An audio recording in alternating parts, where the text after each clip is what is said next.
Olá, pecadores! Aqui no Pecado Vegano a gente sempre debate sobre veganismo, é claro. Mas como tudo nas relações humanas, o veganismo também é atravessado por outras questões, como saúde, ecologia, assuntos que a gente já debateu aqui no Pecado Vegano.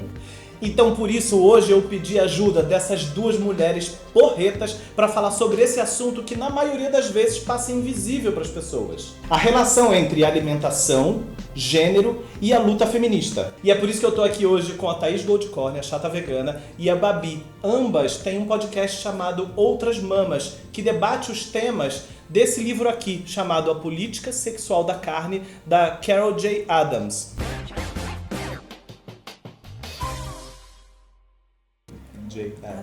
Adams. Eu vou falar J.J. Abrams. Adams. Lembra do Adam? Não lembro do Adam. Então vamos começar, meninas? Vamos. Eu queria, antes de mais nada, pedir para vocês me explicarem, porque não dá pra gente falar sobre esse tema sem que as pessoas entendam o que é gênero e o que é feminismo. Então eu queria que vocês explicassem muito rapidamente o que são esses dois, o que é gênero e o que é feminismo. Tá. Gênero, ele vem da biologia, né? Esse conceito de gênero, que é baseado no sexo. Então, na teoria, você tem apenas dois sexos, o feminino e o masculino. Que você nasce homem ou nasce mulher. Mas, ultimamente, tem se usado mais o conceito social mesmo, de construção social. Então, gênero já é mais um espectro, né? Você já não tem mais esse dualismo entre homem e mulher, mas você tem várias possibilidades aí dentro do sexo da pessoa, relativo à identificação dela como pessoa e ao comportamento sexual dela. Basicamente isso. E o feminismo? O feminismo é uma ideia maluca de que as mulheres têm os mesmos direitos que os homens. A gente poderia falar um vídeo inteiro sobre feminismo e o que é ser mulher e todas essas discussões, mas a gente está aqui para falar das intersecções. Então, feminismo não é o oposto de machismo, como muita gente costuma pensar. Feminismo é só aquela mulher que acredita que ela tem os mesmos direitos e oportunidades que os homens. É só isso. Eu acho que, como mulher, a primeira coisa que me tocou, e acho que pra Babi também, foi o feminismo, foi se identificar como uma feminista e entender o que a gente sofria, as oportunidades que a gente deixou de ter. E aí, o que isso tem a ver com o veganismo, né? Acho que é isso que trouxe a gente aqui hoje. Então acho que você já foi no ponto. O que isso tem a ver com o veganismo? Eu amo a frase da Carol que diz, logo no começo do livro, né, Babi? Qual, que diz, o meu vegetarianismo nada tinha a ver com o meu feminismo. Ou pelo menos era isso que eu achava. E acho que a maioria de nós passou por isso, assim. Muito. Eu sou feminista e aí depois eu sou vegana, mas uma coisa não tem nada a ver com a outra, né? O que elas têm a ver? E depois, estudando um pouco mais, e principalmente com essa nossa bíblia maravilhosa, que é o Política Sexual da Carne, a gente começou a entender as analogias e as semelhanças das duas lutas e das duas causas, né? Na verdade, elas não são lutas. Tem muita gente que lê o livro e fica indignado, que fala, nossa, mas você está comparando a opressão dos animais com a opressão das mulheres. Na verdade, não é isso. É porque tem várias coisas que são resultado social, né? De toda uma história que foi construída de dominância masculina em todos os âmbitos. Então, o veganismo pega muita coisa de sustentabilidade, de saúde, mas no final das contas está tudo meio que relacionado a esse sistema que a gente está inserido, que também inclui o machismo. Que sempre privilegiou o homem, né? Isso, e não exatamente. é isso que você está falando, não é exatamente só na alimentação, mas na própria alimentação, nem falando exatamente da carne especificamente. Eu achei interessante uma coisa que vocês falaram no podcast, que é como a mulher sempre cedeu para o homem a alimentação que poderia ser dela. Né? Por que a mulher no preparo da alimentação tem que ceder o bife para o homem, porque o homem tem que ter mais força, ou ele que está, digamos, de alguma forma sustentando a casa, então ele merece. É mais por merecimento, né? É como se ele merecesse mais do que ela. Eu acho muito interessante, porque isso mostra bem, é um bom exemplo para outros aspectos também, em outras questões. Outros privilégios. É muito louco isso, mesmo uma pessoa de alguma forma interessada no tema, como eu, e que de alguma forma eu tento apoiar da forma que eu consigo, né? Nunca percebi isso, por exemplo. E também ouvindo o podcast de vocês... Mas nem a gente, como mulher e como feminista, não tínhamos feito essa ligação. E a Carol é muito necessária e ela é muito maravilhosa por isso. Porque ela fez um estudo muito profundo e muito rico. Tem outras, depois a gente pode falar sobre... E que hoje em dia a gente consegue discutir mais sobre feminismo e veganismo como juntos, né? É exatamente isso. Quando ela lançou esse livro, eu não sei como é que foi, como é que deve ter sido. O impacto disso. Mas uma coisa muito interessante que ela fala no livro é que ela começou a fazer essa relação porque ela já trabalhava com vítimas de violência doméstica. Ela e o marido dela trabalhavam com vítimas de violência doméstica e ela começou a perceber uma ligação muito grande entre as formas que as mulheres eram violentadas e as formas que os animais são violentados. Então, uma frase muito recorrente que ainda é usada ainda hoje, que a gente cita bastante no podcast eu me senti que ele me tratou como um pedaço de carne. E tipo assim, como que é ser tratada como um pedaço de carne, como que é ser vista como um pedaço de carne, e o quão ruim é ser visto como um pedaço de carne. Por que a carne é vista daquela forma? Então ela vai fazendo todos esses paralelos e aí você vai construindo essa ideia, né? Entendendo melhor por que a gente se sente assim, por que a gente se sente tão oprimida só de sair na rua e ser assediada tantas vezes, por exemplo, sabe? Isso é se sentir como um pedaço de carne, como um produto, na verdade, não é um pedaço de carne, poderia ser qualquer outra coisa. A maneira que a gente vai conseguir atingir todas as pessoas e pessoas que têm essa visão mais de fim de opressão, fim de violência, de igualdade, que é o caso das feministas, por exemplo, é a gente mostrando a grande raiz desse problema, que é a estrutura, que é a sociedade patriarcal. E é ela que vai dominar tudo, porque assim, se eu sou um maravilhoso ser top de luz, quem sou eu? Eu sou um homem branco, hétero, rico, né? Vamos lá botar o top do top do top da galáxia. E aí... Deixa eu ver o que eu posso dar check aqui. Homem... Não muitos, amigos. Homem, branco... Ops, acabou. Não, brincadeira. Mas, e aí, tudo que é diferente, tudo que na minha concepção está abaixo de mim, eu vou dominar. E eu vou explorar, porque é pro meu prazer. Então eu vou explorar mulheres e eu vou explorar animais. E isso é toda a mesma ideia, a mesma concepção. Eu acredito que uma mulher hoje, lá vai chover crítica. Vai. Eu acredito que uma mulher hoje em dia não pode se dizer feminista se ela ainda propaga tudo isso, toda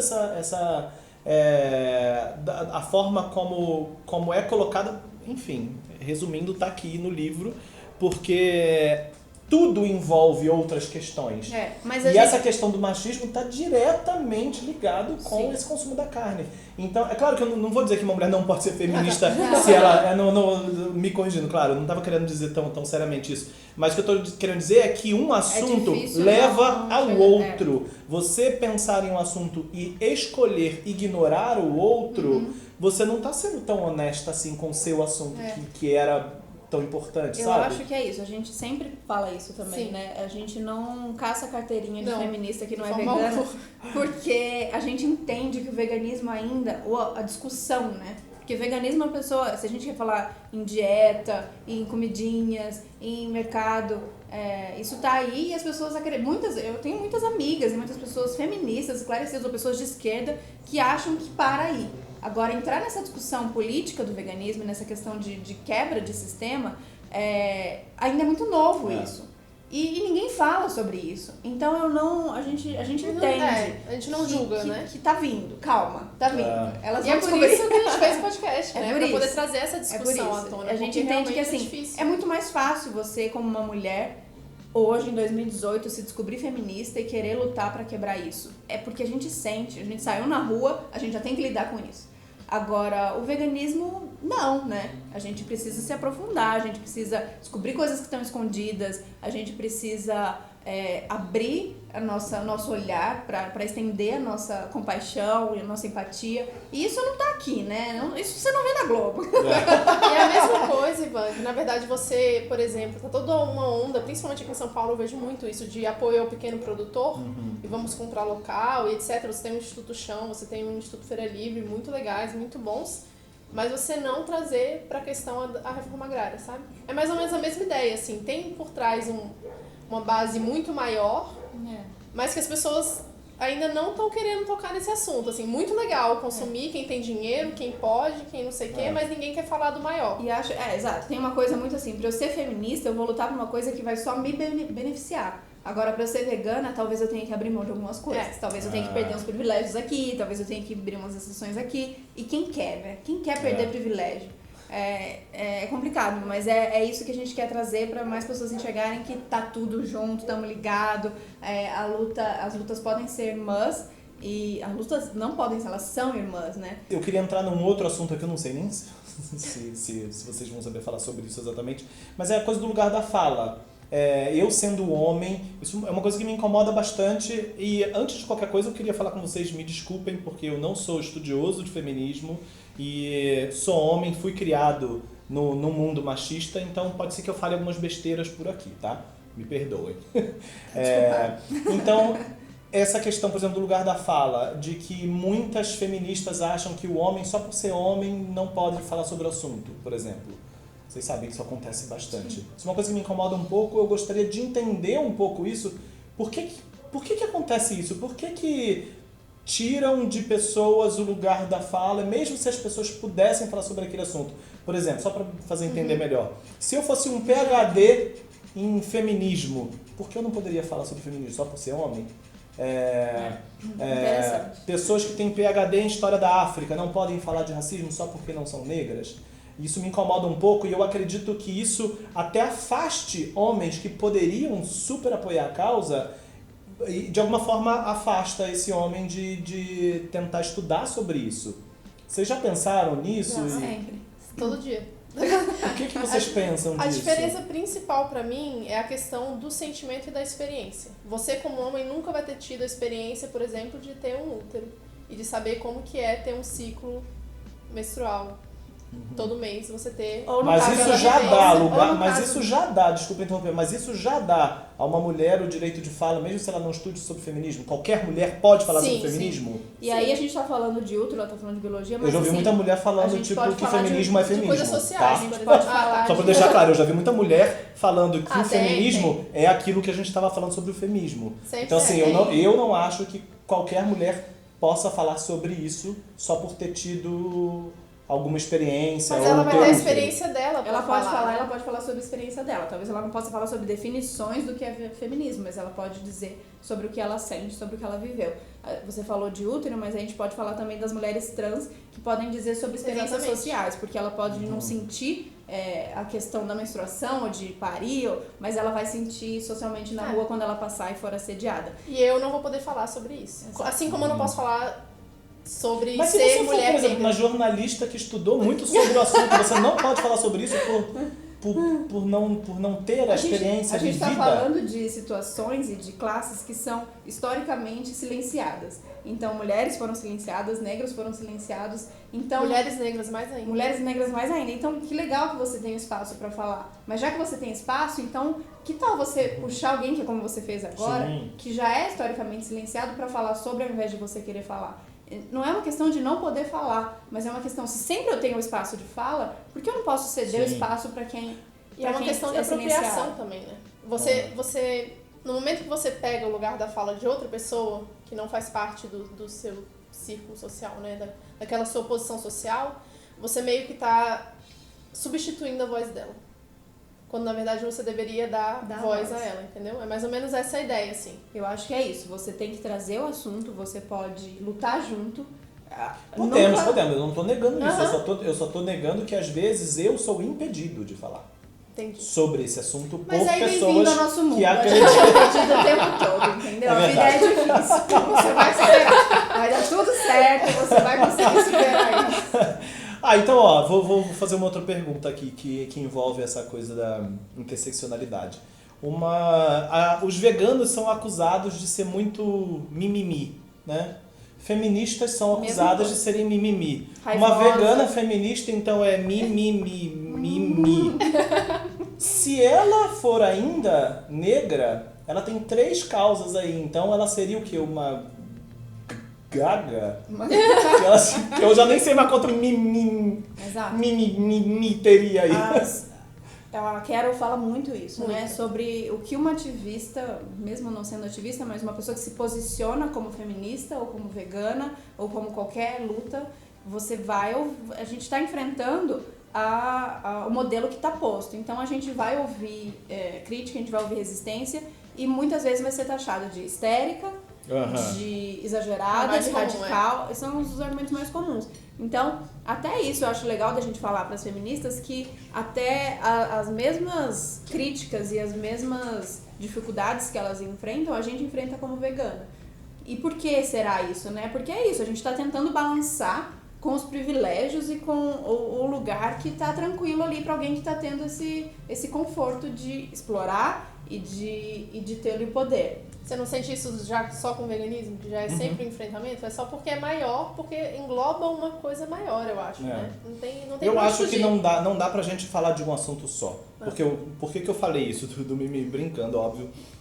Mas eu acredito que uma mulher negra e vegana é muito difícil ela focar num assunto só. E de falar, eu resolvi que eu vou focar na causa feminista. Mas ela é vegana, como é que ela não vai falar sobre esse assunto? Como é que ela não vai envolver essa questão, por exemplo, da política sexual da carne na vida dela ou nos debates que ela propõe na vida dela com os amigos, ou se ela resolver fazer um canal no YouTube? É impossível separar. A gente tem um exemplo maravilhoso da Thalita Flores, que ela tem aquele blog, como é que é o nome do blog dela? Sim, sou vegana, preta. Eu sempre esqueço o nome. Thalita Flores. Eu sei, Thalita Flores. Eu esqueço o nome certinho. Feminista, vegana, preta. A gente é muito fã da Thalita. Muito fã. E é Você é justamente de Niterói? isso. E é justamente isso. A Thalita, como uma mulher de periferia, negra, feminista e vegana, ela não tem como separar os assuntos, porque é isso que ela sente, é isso que ela vive e ela percebe essas ligações e essas similaridades.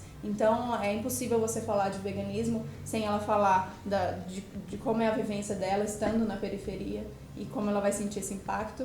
E acho que até das similaridades da opressão e da violência, né? A gente começa a enxergar, eu acho que por isso muita gente pergunta por que tem muito mais mulher vegana do que homem? Acho que aí leia o livro, que são muitas explicações. Mas uma delas a gente já sente uma opressão na pele. A gente sabe o que é silenciada, subjugada, diminuída.